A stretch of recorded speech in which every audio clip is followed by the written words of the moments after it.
Paul's talking about this as Jannes and Jambres. Now, if you look for Jannes and Jambres in the scriptures, you won't find them. Okay? Don't even waste your time. Their names aren't there.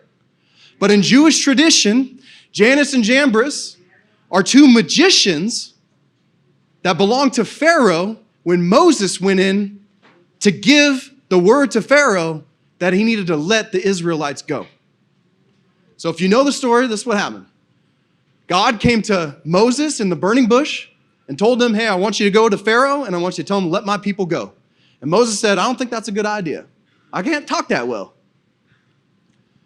And so finally God says, well, I'll give you your brother Aaron. He could go and he'll be your chief speaker. So Aaron went with him. And God told him, this will be the sign to Pharaoh that I am with you, and it's not just of you. That you'll take your staff and you could throw it down, wood staff, you could throw it down and it'll become a snake. That'll be the sign to Pharaoh that it's me speaking. So Moses goes in. Pharaoh says, nah, I ain't doing that. And Moses throws the staff down and it becomes a snake. But instead of believing Moses at the word, Pharaoh calls in his magicians and says, hey, he's doing a magic trick for me. What magic tricks can you do? Those were these guys, Jannes and Jambres. They come in. They throw their staffs down. They become snakes. But then, to prove the point even greater, Moses' snake goes and eats the other snakes.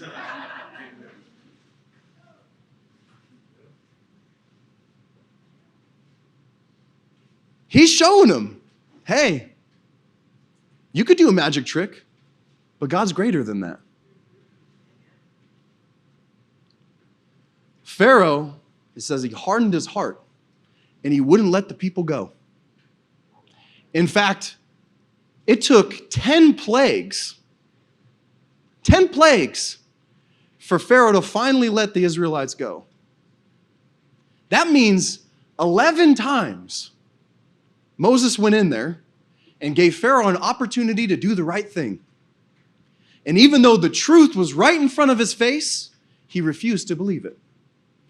And it wasn't until God killed his firstborn son and the firstborn son of all the Egyptians, anyone who didn't have the blood of the Passover over the doorframe. This is the first Passover. They painted the blood of the lambs over the doorframe, that the angel of death would pass over. So all the Israelites were safe. All the Egyptians had their firstborn sons, human and animals, die that night.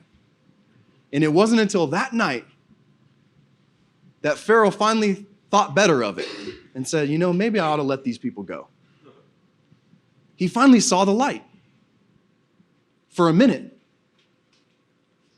But just as at that garage sale, that light was on for a minute and then it got shut off, so it was with Pharaoh. That light was on for a minute, the people took off, and then Pharaoh said, nope, we're going after them. Get them back. Pharaoh hardened his heart against him. Against not only the Israelites, but against God. You see, even though Moses presented the truth to Pharaoh, Pharaoh didn't want to receive the truth.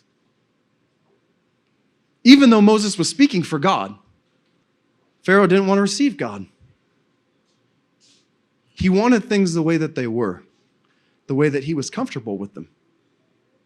And so he persecuted Moses and the Israelites because of it. In this life, as a Christian, if you're doing the things that you're supposed to be doing, if you're living your life for the Lord, you're going to be persecuted. You absolutely will be. In fact, God makes us that promise right here. Everybody wants to talk about the promises of God that are, he's going to prosper you. He's going to do great things for you. He's going to be there with you. You ever see this one cross-stitch on a pillow? This is a promise of God right here.